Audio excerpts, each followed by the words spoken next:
What's going on, guys? It's Nav Sultan, and this is Sultanic Thoughts.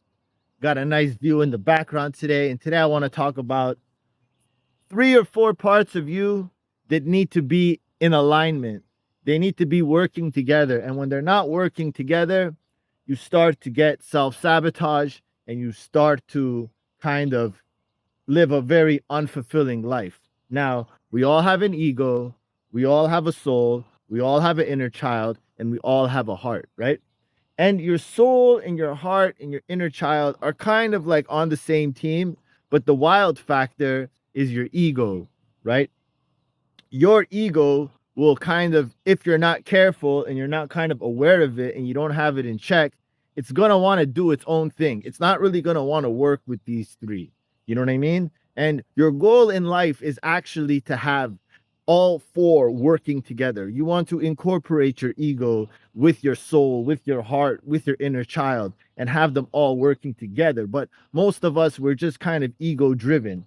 And what happens is that we follow egoic goals, egoic purposes, egoic paths. And when we reach those, the benchmark for what we were trying to do, we feel this hollowness, this emptiness, like something is missing, something's not right here. And a lot of people in these positions, what they do is they actually double down on the ego. So, like end of the day, not everybody wants to, set up an e-commerce store and drop ship, um, you know, dildos or wants to drop ship avocado cutters, right? This is not something that the 5-year-old self of you wanted to actually do. This is mostly something that you know you were doing to create some kind of freedom in your life, and through that freedom you could pursue your soul path, you could pursue what was in your heart, you can pursue what that 4-year-old 5-year-old inner child really wants to do, right? But a lot of times it's like, no, I want to do this Shopify store and sell this avocado cutter so I can make a bunch of money, and then I can buy a Lamborghini and move to Miami, and and think that that is going to you know fulfill them and satisfy them, right? Because what happens is that a lot of times these people, they're already not in touch with their soul and their heart and their true purpose, their true passion. You know what I mean?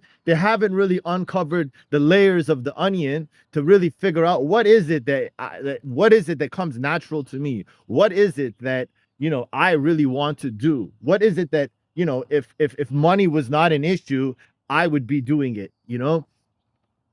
And as they go down this path in this road, the emptiness kicks in, because when the ego is either destroyed or fed, there becomes this creeping of the soul and the heart and the inner child that says, well, what about us? When are you going to do something for us? And people in life, they kind of try to run away from that voice as much as possible, because the more you go on that egoic path, the more it feels like there's no point of return. Like you invested too much. You sacrificed your health. You know what I mean? You sacrificed relationships. You sacrificed friends and family. You know what I mean? You may have been a grimy ass dude, and you went down that road and really, you did some dishonorable stuff that makes it hard for you to look in the mirror. And, a sign that you're too much, at the mercy of your ego is, when you look in the mirror, or if you look at a picture of yourself, does it feel like you're not that person? Like this is another person? You know what I mean? That this is a very easy way to tell how far down that path you've kind of gone. And there's a lot of, teachings and videos these days, saying, oh, your ego is this, your ego is that, your ego is that. Your ego is going to be there whether or not you like it. It's about how you can manage your ego, because your ego is also very clever. You see a lot of people like, they're living, sinful lives or scumbag lives, and then they found God, they become religious, and then you see that, the ego creeps into their religion views, and They start to think they're better than other people. You even see this with new age people, where they feel like, oh, I meditate, you don't meditate, therefore I'm better than you. This is what the ego likes to do. As soon as you confront it, it goes out the back door and tries to incorporate itself again into, you know, this new person that you're becoming. And you have to know when to use your ego. It's like, you see football or soccer, depending on if you're from Europe or America, you see in like the last 8-10 minutes of the match, the coach subs somebody in and sends in a new person because they might see that, the player of the opposite team is tired and this is a fresh body. And they use him in that last, 8 minutes, 10 minutes. And your ego has to kind of be like this. Whereas, if you're a fighter and you're in a fight, you don't want to start the fight in your ego. You want to tap into your ego when you feel like, you need that extra push. You need that extra, that rush. When you're on the treadmill and you're running, it's 20 minutes and 25 minutes, and you're trying to get to 30 minutes, but it's really starting to feel hard. You want to activate your ego and be like, I can't fucking stop. Look at the person next to me. They're running more than I am. Look at that old lady. She hasn't stopped. How am I going to quit before her? And that's the kind of healthy ego that I think you should try to use. You want to be in control of it, but you also want to utilize it when it's important. And, I had some other thoughts that I wanted to do about this. It's a very layered and nuanced, subject, and I could talk about it in so many different ways because it goes so many different ways. But, when your ego and your soul and your purpose and your heart and your inner child and all of these things are really, working together, I'm telling you, it becomes like the path of life, the success that follows, the coincidences, the synchronicities, the people that come into your life, the people that leave. It almost feels like effortless. It almost feels like you're flowing through the river. The river is kind of taking you to your destination, but when you're too much ego, it always feels like you're putting out fires. Just as you fix this, something else goes wrong. It feels like you're really kind of paddling upstream. And it's like you're not working with the universe. The universe is not working with your ego. The universe is connected to your soul, and you need to, do the work and really connect with your soul.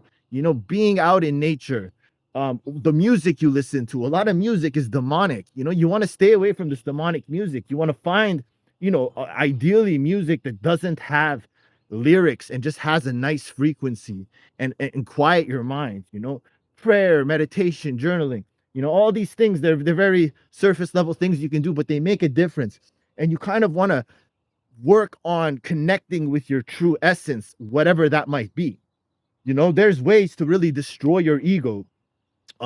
Losing a fight will destroy your ego as a man.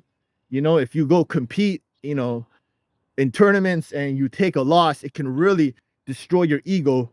Psychedelics can destroy your ego, but that's a kind of dangerous path to go down if you're not responsible with it. Breakups can destroy your ego. Setbacks in life can destroy your ego. Deaths can destroy your ego. You kind of want to reset your ego, find ways to actually reset your ego. And in those moments where your ego is kind of destroyed and reset, the soul speaks louder, the heart speaks louder, the inner child speaks louder. And you kind of want to trust that, and as you work on your ego and keeping it in check and not, being a slave to it, that inner voice starts to get louder. Some people will call it the voice of God. Some people will call it your inner child, your inner stillness, whatever you want to call it. It has different names, but they're all kind of talking about the same thing, and that's kind of, I think, where I should leave this message off.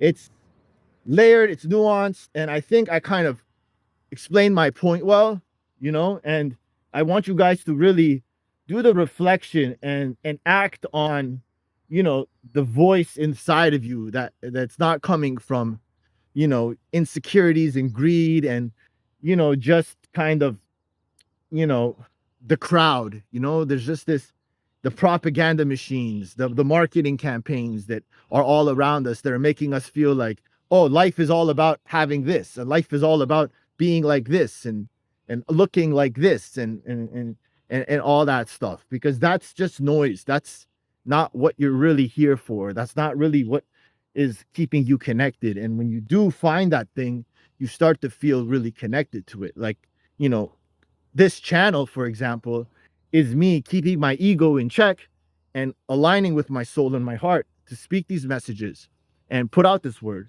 you know, because if I was just listening to my ego would have been like, oh, you know, start a YouTube channel around finance because the AdSense revenue is better. And then, you know, you can monetize that more, you know, and I understand the financial world. You know, I could speak on it really nicely. I could, and I plan on doing it because I actually enjoy finance, right?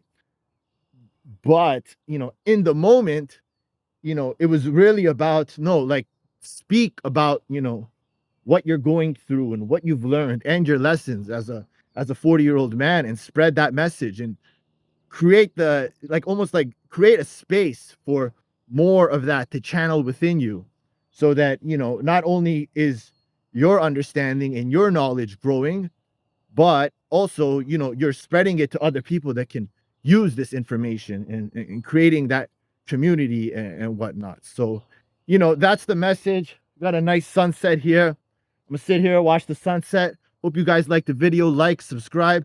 Sultanic Thoughts with Nav Sultan. I love you guys. Peace.